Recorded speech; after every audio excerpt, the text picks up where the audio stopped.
Bueno, ahora voy a presentar a Gonzalo Escarpín, y él es ingeniero agrónomo y doctor en recursos naturales. Se unió a INTA en 2015 mediante una beca de formación. Se doctoró en 2022 con la temática de progreso genético de variedades cultivadas de algodón en Argentina en los últimos 50 años. En septiembre del 2022 comenzó su postdoctorado relacionado con el desarrollo de estrategias de manejo y predicción de calidad de fibra de algodón mediante el uso de sensores remotos en la Universidad de Georgia, Estados Unidos. Bienvenido, Gonzalo, y podés compartir pantalla. Muy bien. Confírmeme que se ve. Si puedo empezar. Perfecto, Gonzalo, te estamos viendo. ¿La pantalla se ve también? Sí, se ve, sí. Bueno, muchas gracias primero por la invitación. Un gusto estar aquí compartiendo. Voy a poner primero, anticipar que yo no soy especialista en temas drones, como soy ingeniero agrónomo y hice más ecofisiólogo que de la parte de los drones, pero bueno, estoy haciendo el postdoc acá en Estados Unidos relacionado a este tema. Vamos a tratar de compartir unas de las experiencias que estoy viviendo aquí con el título Uso de sensores remotos para el cálculo de dosis variables. La verdad que Edwin dio una charla espectacular, un poco introduciendo todo lo que se puede hacer, y acá vamos a tomar una de las cosas que se puede hacer, que es tomar ese sensoramiento para recomendar dosis variables en dos casos particulares. Y bueno, comenzando, ¿por qué podríamos llegar a necesitar dosis variables? Y en primer caso, todos sabemos que hay variabilidad en los ambientes. Puede ser variabilidad en términos de características del suelo, de arena, de arcilla, de pH, inclusive de nutrientes. Y podemos tener también variabilidad en temas de pendiente, de elevación, y eso nos cambia el ambiente. Y si nosotros, como lo venimos haciendo, aplicamos la misma dosis, la respuesta del cultivo puede variar. Y también va a haber una variabilidad en el vigor del cultivo, así como avanza la temporada. Son imágenes satelitales en diferentes fechas de un cultivo de algodón, y ustedes pueden ver aquí que es un índice vegetativo que se llama GNDVI, que toma algunas de las características del espectro, que ahora lo vamos a ver, pero fíjense que en el lote cómo se pueden ver diferentes colores, y esos diferentes colores nos están indicando que hay partes del lote que están creciendo, llamémosle, mejor que otra, así que esas dosis variables vienen a tomar esa variabilidad e insertarlas dentro del manejo. Entonces, ¿qué componentes vamos a necesitar para considerar un manejo de dosis variable en nuestros campos? En primer lugar, sí o sí necesitamos sensores que nos hagan ese sensoramiento remoto. Hay varios tipos y es algo que vamos a ver. Otra cosa que necesitamos son algoritmos que tomen los valores que nos arrojan esos sensores y los transformen en dosis de nutrientes en este caso. Obviamente necesitamos equipamiento en términos de, si vamos a realizar una aplicación de dosis variable, obviamente necesitamos un equipo acorde que tenga toda la parte de GPS y aplicación de dosis variables. Y también necesitamos nutrientes que se adapten a ese tipo de condiciones. Obviamente, los nutrientes presentan diferente movilidad, diferente uso, y en este caso yo le voy a estar hablando específicamente del nitrógeno. Hay nutrientes que se mueven más o menos, no viene al caso de la charla en este caso, pero vamos a hablar específicamente de dosis variable de nitrógeno. ¿Por qué? Porque es uno de los más importantes, si no el más importante en la mayoría de los cultivos, y también presenta mucha movilidad y muchas pérdidas. Se puede volatilizar, se puede lixiviar, se puede perder por escurrimiento y demás cuestiones. Por cuestiones de tiempo, obviamente, le voy a hablar un poquito de sensores y charlar solamente sobre un algoritmo, que es lo que estamos aplicando aquí. Y hablando de sensores, hay tres tipos de sensores que podemos llegar a utilizar para esta cuestión de dosis variables. Uno se llaman de dosis, en este caso sensores proximales, que se denominan sensores activos porque emiten su propia luz. Son proximales porque están muy cerca del objetivo. Pueden funcionar en tiempo real. Esto quiere decir que este tipo de sensores pueden estar realizando el sensoramiento en la parte frontal, por ejemplo, de un tractor, y se puede tener un equipo de una pulverizadora que aplique dosis variable de nutrientes en la parte posterior. El procesamiento de datos en este caso de estas tecnologías es automático, no necesitamos un know-how, y hay algunos de los ejemplos comerciales que se comercializan aquí en Estados Unidos, que pueden ser, como lo ven ahí, GreenSeeker y AgLeader. Después tenemos todo el tema de los drones, que lo especificó obviamente Edwin. Este caso, los drones son sensores pasivos porque necesitamos una fuente externa de luz, no emiten su propia luz, son remotos porque están lejos del cultivo. Hay un tiempo diferencial para el uso de dosis variable, debido a que primero necesitamos volar, armar el ortomosaico, como decía Edwin, y luego podemos realizar la aplicación de los algoritmos y calcular las dosis variables. Ese procesamiento necesita un know-how la mayoría de las veces, y como decía Edwin también, necesitamos una excelente computadora en la mayoría de los casos, especialmente si los lotes son grandes. Y hay ejemplos comerciales, como los más conocidos por ahí son DJI y la cámara asociada.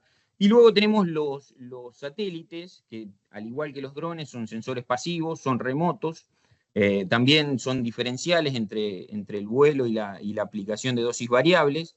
Y bueno, algunos de los ejemplos comerciales, como decía, Sentinel, y después tenemos la posibilidad de Planet, que nos ofrece mejor resolución. Estamos en el tema de los Juegos Olímpicos, y comparando, por ejemplo, los diferentes sensores, esto es el satélite, los drones y los sensores proximales, podemos darle una medalla de oro sería a cada uno, que sería acá el mejor.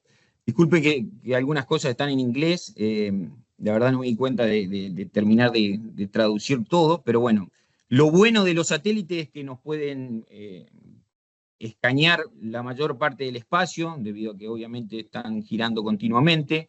En términos de resolución espacial, los drones son lo mejor, porque nos dan la mayor resolución en términos de centímetro por píxel. En el tema de la independencia del clima, tenemos los sensores proximales que van cerca del cultivo como la mejor opción, debido a que tanto para los drones como especialmente para los satélites necesitamos que el sol esté presente, si no se pueden presentar algunas variaciones en los índices vegetativos que calculamos. Y todo lo que es escalabilidad, costo-beneficio y el tamaño de los archivos, obviamente sigue siendo la mejor opción en términos de satélite para manejo de dosis variable de nutrientes. Hablando rápidamente esto lo mostró Edwin también, pero al hablar de sensores tenemos que hablar de la reflectancia que tienen los vegetales. Entonces, por ahí hay gente de todos los rubros en esta charla, y para aquellos que no conocen, los vegetales reflectan la luz espectral de diferentes bandas. Entonces tenemos las bandas azules, la parte de la banda azul, la parte verde, la parte roja, la roja cercana acá, que en inglés es el red edge, y después tenemos el infrarrojo. Entonces, esto es el patrón común que reflectan los vegetales. Entonces, anomalías, como decía Edwin, de este tipo de reflectancia nos pueden servir para realizar varias aplicaciones, y alguna de ellas es la aplicación de dosis variable. Y hablando de sensores, cada uno de los sensores que yo le nombré, los sensores proximales, que en este caso es la parte comercial, los drones y también los satélites, nos brindan diferentes bandas. Entonces, por ejemplo, los sensores proximales, en este caso el modelo, nos permite obtener la información de la banda roja, la roja cercana y la infrarroja. El caso de los drones nos permiten también añadir la verde, y en algunos casos, si tenemos multiespectral, obviamente esto va a depender de las cámaras, podemos llegar a tener mayor número de bandas, y los satélites generalmente nos dan el amplio espectro de todas las bandas, inclusive el azul, la verde, la roja, algunos también te dan la roja, el red edge y lo que es infrarrojo. Entonces, teniendo en cuenta esto, nosotros podemos generar o calcular diferentes índices vegetativos. Por ahí el más conocido de todos, y el que todos habremos escuchado por lo menos de oído, es el NDVI. ¿Cómo se realiza ese NDVI? Es la diferencia normalizada entre el infrarrojo y el rojo, la banda roja, dividido por la suma de ambas. Entonces eso nos da una diferencia normalizada del índice vegetativo. Después tenemos variantes. Una es el G-NDVI, que en vez de la banda roja está utilizando la banda verde, y otra es el NDRE, que utiliza la roja cercana por diferentes motivos. Uno de los motivos es que el NDVI generalmente se satura muy rápido, entonces por ahí en cultivos de maíz o en cultivos de algodón que están en etapas de floración o de pimpollado, todos los cultivos parecen iguales en términos de NDVI, entonces vienen estos dos índices que son formados con otras bandas para encontrar un poquito más de diferencia. Vayamos a la parte de algoritmos. Existen diferentes tipos de algoritmos para realizar aplicación de dosis variables. Pueden ser algunos que sean específicos del índice vegetativo. En este caso son construidos relacionado a un índice vegetativo con la dosis del nutriente. Imaginémonos un NDVI y la dosis de nitrógeno, por ejemplo. Generalmente son desarrollados con datos de una región en particular y por este motivo son difíciles de escalar. Y el otro tipo de algoritmos son no específicos, podemos utilizar cualquier tipo de índice vegetativo, como le nombré, el NDVI, el GNDVI o el NDRI, y son desarrollados generalmente con la respuesta de este nutriente a este índice vegetativo. Entonces nos permite la posibilidad de escalar esta tecnología. Así que yo le voy a estar hablando de uno en específico, que es el que estamos utilizando en el equipo de trabajo, que se denomina el algoritmo de Holland-Schaeffer, desarrollado por estos investigadores en la Universidad de Nebraska. La dosis del fertilizante resultante de este algoritmo es la dosis económica óptima para ese fertilizante. Imaginémonos que depende del rendimiento que nosotros supongamos que ese cultivo va a tener, esa sería la dosis económica, entonces va a requerir determinada cantidad de nutrientes. A eso le tenemos que restar los créditos que le otorguemos a ese cultivo. Imaginémonos en un maíz que nosotros fertilizamos con fosfato diamónico a la siembra, entonces ahí estamos aportando nitrógeno que le tenemos que descontar a una aplicación, por ejemplo, de dosis variables en el cultivo en B4, en B6, en B8. Y esta parte del algoritmo tiene en cuenta la parte de los sensores. Entonces utiliza lo que denomina el algoritmo el índice de suficiencia y el delta de ese índice de suficiencia. Así que rápidamente le voy a mostrar cómo se compone ese índice de suficiencia. En este caso toma el índice vegetativo de una parte del cultivo dividido por el índice vegetativo de referencia. Y acá lo vemos en un ejemplo claro. Imagínense que esta parte del cultivo del maíz tuvo una mejor fertilización de base, entonces obviamente tienen un mayor crecimiento y se ve de una mayor o una mejor salud, si lo podemos llegar a tomar de ese lado. Entonces nos da un índice de referencia, un índice vegetativo que puede ser cualquiera, el NDVI, por ejemplo, el 0,61. Y después tenemos la otra parte del cultivo que nosotros queremos realizar con dosis variables, que nos da un índice vegetativo, por ejemplo, de 0,35. Al tener esta relación, nos permite normalizar cualquier tipo de diferencia, y como dice ahí, se recomienda tener este tipo de índice de referencia para cada genotipo, para cada manejo, para cada sector del lote, y de este modo normalizamos los efectos del índice vegetativo. Podemos utilizar cualquier tipo de índice vegetativo, normalizamos la estación de crecimiento, por lo tanto lo podemos realizar en cualquier parte de la fenología, y normalizamos también la parte de genotipo, a diferencia, por ahí de lo que les comenté, de los algoritmos que tienen en cuenta solamente un BI, un índice vegetativo específico. La otra parte de la ecuación es ese delta SI, que sería el delta del índice de suficiencia, que representa la diferencia entre el cultivo más deficiente, que es en este caso podemos ver la dosis de nitrógeno aplicada, el índice de suficiencia en el eje Y, y tenemos el delta SI, es la diferencia entre este valor y el cultivo que está óptimo en términos de nitrógeno. Ese valor también nos permite calcular de una mejor manera la dosis de nitrógeno a aplicar, y en este caso nosotros lo estamos usando a un valor de 0,3, que es el recomendable, pero ustedes pueden ver en la fórmula que a medida que aumenta ese delta SI, las dosis de nitrógeno a aplicar van a ser menores, debido a que el cultivo es mucho más difícil, al tener un mayor estrés, es mucho más difícil que se recupere. Entonces, el esquema de trabajo para el manejo de dosis variables sería como este. Tenemos la parte de los sensores, que podemos utilizar cualquiera, sensores proximales, montados en drones o montados en satélites. Eso nos va a proveer de las diferentes bandas. Con esas bandas construimos un índice vegetativo, que puede ser el NDVI, el GNDVI. Eso nos permite calcular con respecto al cultivo referencia que tengamos dentro del mismo lote, un índice de suficiencia.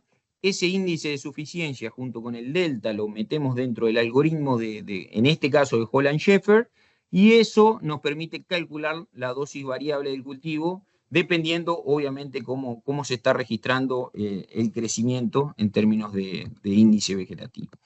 Así que rápidamente les voy a mostrar una serie de ejemplos de lo que se viene aplicando.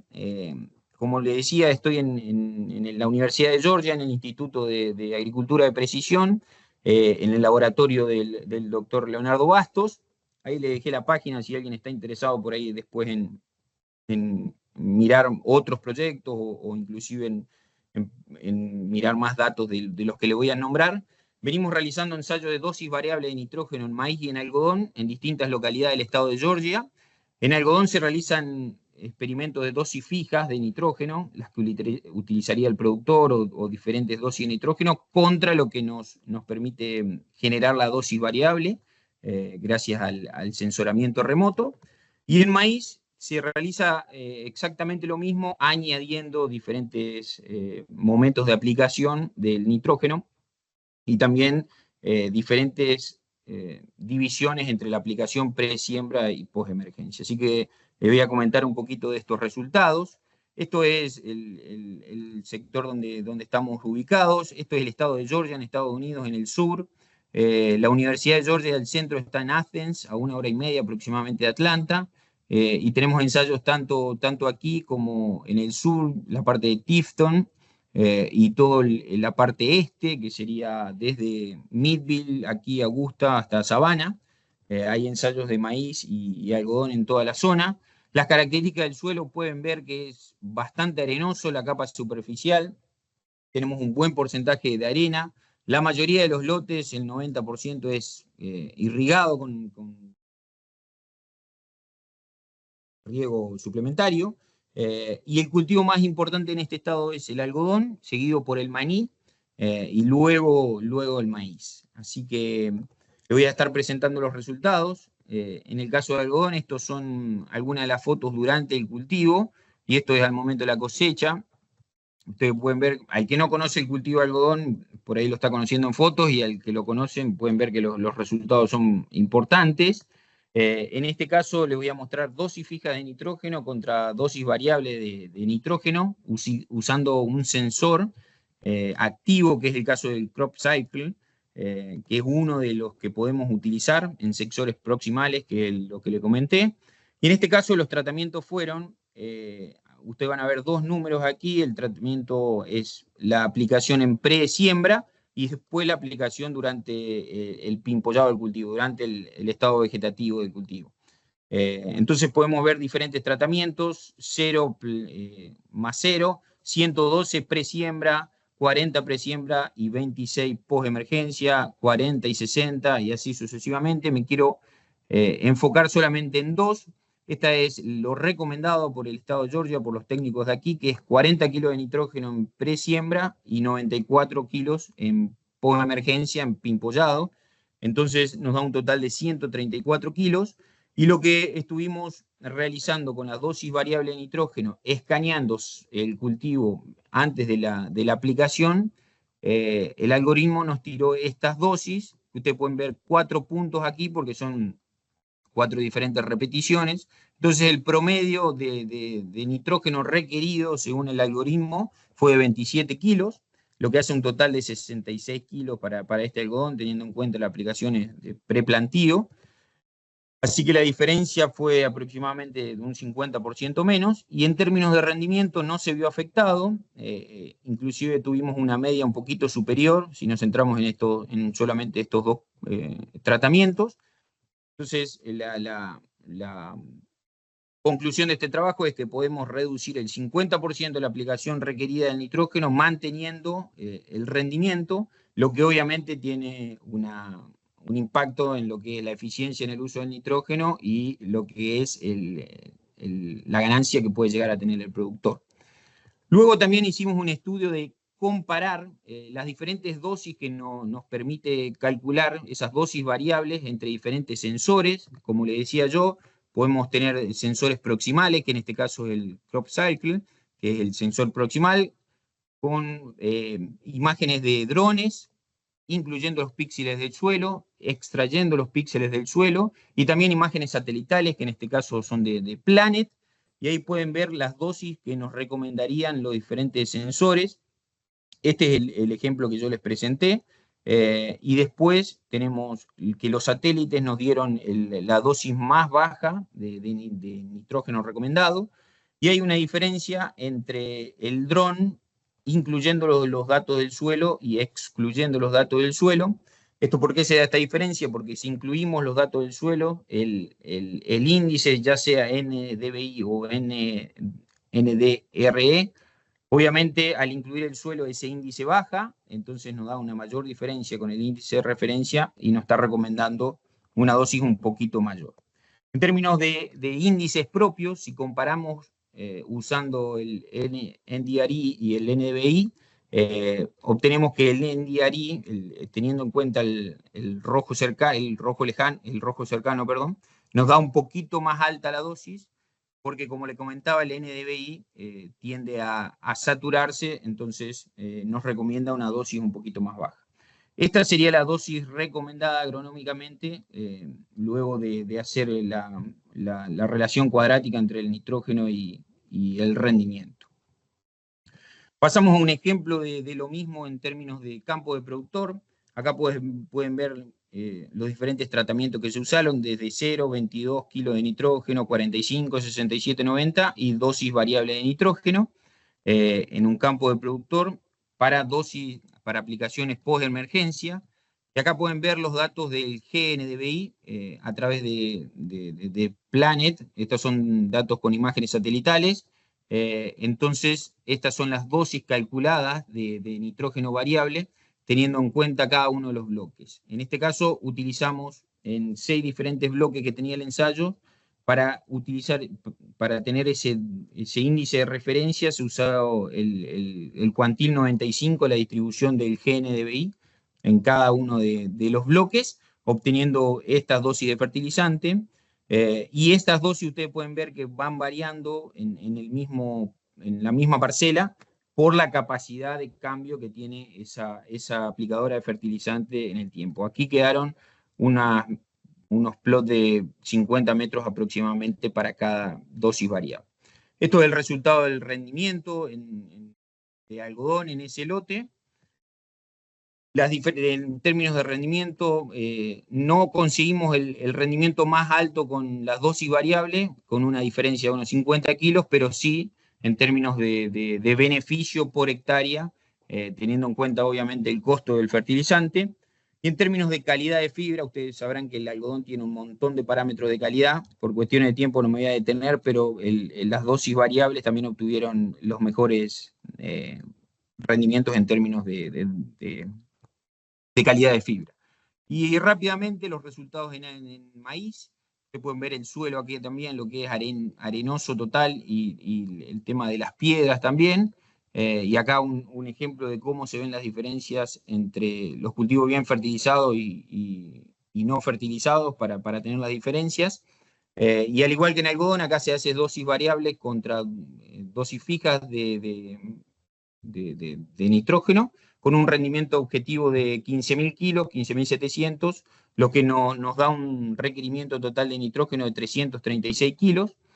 Y en este ensayo también se hicieron diferentes particiones entre aplicaciones pre-siembra y aplicaciones en B6, en sexta hoja del cultivo. Entonces los tratamientos en este caso fueron 0 presiembra y 0 postemergencia, 0 en B6, que nos da un control total, 100% de aplicación presiembra en este caso, y estas son las fracciones entre la aplicación presiembra y postemergencia en B6, así que tenemos 0 y 100%, 17 y 83, 25 y 75 y 33 y 67. Y aquí comparamos las dosis fijas contra las dosis variables que nos permiten obtener del sensor proximal en este caso. Y ustedes pueden ver las dosis variables que fueron recomendadas a través del algoritmo, y en este caso podemos ver que si se aplica el 17% del fertilizante en presiembra, siempre las dosis variables fueron menores que las recomendadas o las dosis fijas. En el caso de que no apliquemos nada en presiembra, los sensores detectan mucho estrés, entonces nos dan una aplicación de nitrógeno superior. En términos de rendimiento, en todos estos tratamientos, podemos ver que las dosis variables obtuvieron iguales, fueron los rendimientos más altos sin diferencias significativas, inclusive aplicando mucho menos nitrógeno en la mayoría de los tratamientos, excepto en este que no se aplicó nada en presiembra. Así que la recomendación aquí sería que al menos se aplique un 17% del nitrógeno total para utilizar los sensores remotos en el escaneo, en el sensoramiento de cultivo. También se compararon las dosis entre los diferentes sensores en este caso, utilizando los sensores proximales, el crop cycle, utilizando drones sin píxeles de suelo en este caso, y utilizando las imágenes de Planet. Y estas son las dosis recomendadas para aplicación en B6 de los diferentes sensores, dependiendo cada uno de los tratamientos. Y bueno, la conclusión de este trabajo es que por lo menos hay que aplicar 25% del nitrógeno en presiembra para que los diferentes sensores no puedan dar la misma dosis. En el caso de aplicar menos, la cobertura de las plantas en el suelo varía mucho. Entonces, obviamente, los sensores empiezan a detectar más suelo y eso hace que haya mayor variabilidad entre los sensores. Bueno, muchísimas gracias por la invitación. Obviamente estoy abierto a preguntas. Disculpen si por ahí fue un poco mucho para los 20 minutos, pero bueno, trataba de mostrar la mayor cantidad de cosas para este momento. Y bueno, este es uno de los proyectos que estamos realizando. También hay varias otras cosas que se vienen realizando, especialmente otro tipo de sensoramiento. Por ejemplo, la parte del LiDAR, ese es otro tipo de sensor que nos permite hacer un mapeo de la altura de las plantas. Entonces, una de las aplicaciones que estamos teniendo es dosis variable de regulador de crecimiento en algodón, calculando o estimando la altura de las plantas a través de este sensor LiDAR. Así que muchas gracias y bueno, abierto a preguntas, y ahí también dejo mi correo para cualquier cuestión que no lleguemos acá.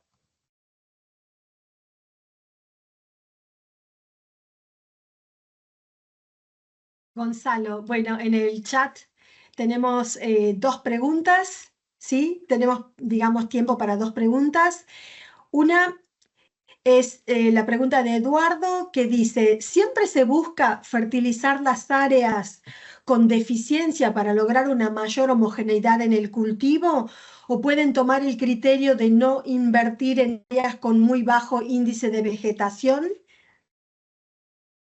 Bueno, en ese caso, lo que te permite este algoritmo es tener en cuenta la diferencia que existe entre el índice de suficiencia y lo que vos escañás. Así también tenés una idea de la posibilidad de recuperación del cultivo. En este caso, teniendo el delta SI, que es el delta de índice de suficiencia fijo, a medida que vos tengas mayores estreses o el cultivo esté peor, en el momento que vos escanees te va a requerir una dosis mayor de nitrógeno para tratar de igualar la mejor parte del lote que viene creciendo. Pero hay diferentes tipos de algoritmos, por el tiempo solamente pude dar uno, y por ahí, en este caso de este sensor, usando un delta SI fijo, te va a tratar de igualar al mejor cultivo, dándote una dosis mayor para las partes que vienen creciendo peor. Gracias, Gonzalo. Sí. Clarísimo. Bien. Después tenemos otra pregunta de José Luis. Dice, buenas tardes. Quisiera consultar si han realizado desarrollo de sensores propios en caso de encontrar respuestas en rangos espectrales que no tengan los sensores comerciales.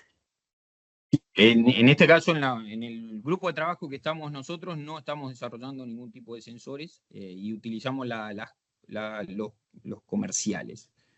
Así que no estamos en esa parte, pero sí hay otro grupo de trabajo trabajando en esas cuestiones también. Gracias, Gonzalo. Una última pregunta, en todo caso después te pueden contactar por email. La última pregunta dice, ¿por qué no se consideró el índice Matsavi para el estado fenológico correspondiente? Guido, si querés agregar más detalles, o Gonzalo, ¿está bien la pregunta ahí? No, por ahí. En este caso, la parte fenológica, como con el índice de referencia lo tratamos de normalizar, no había necesidad por ahí de incluir la parte fenológica porque la estamos normalizando con el índice de referencia, pero está perfecto lo que plantea él, ahí se podría haber incluido, inclusive están todos los datos para tratar de realizar diferencias. Lo que nos permite este tipo de algoritmo es utilizar cualquier índice dentro del algoritmo y así generar diferentes dosis. Así que se puede utilizar cualquiera.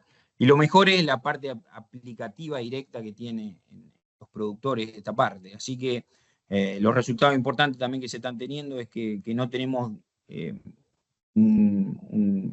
una parte que se nos descuente el rendimiento por la aplicación de estas técnicas.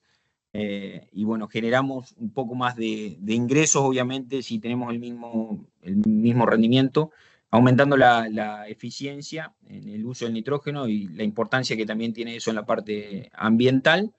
Pero obviamente después viene toda la parte de todo el equipamiento que vos necesitás y la posibilidad de amortizarlo con esta tecnología y demás cuestiones. Así que eso obviamente son trabajos que se están realizando a la par y que cuando termine obviamente mi programa aquí, volveré a Argentina y trataré de aplicarlo en la mayor cantidad de lugares que podamos. Excelente, Gonzalo.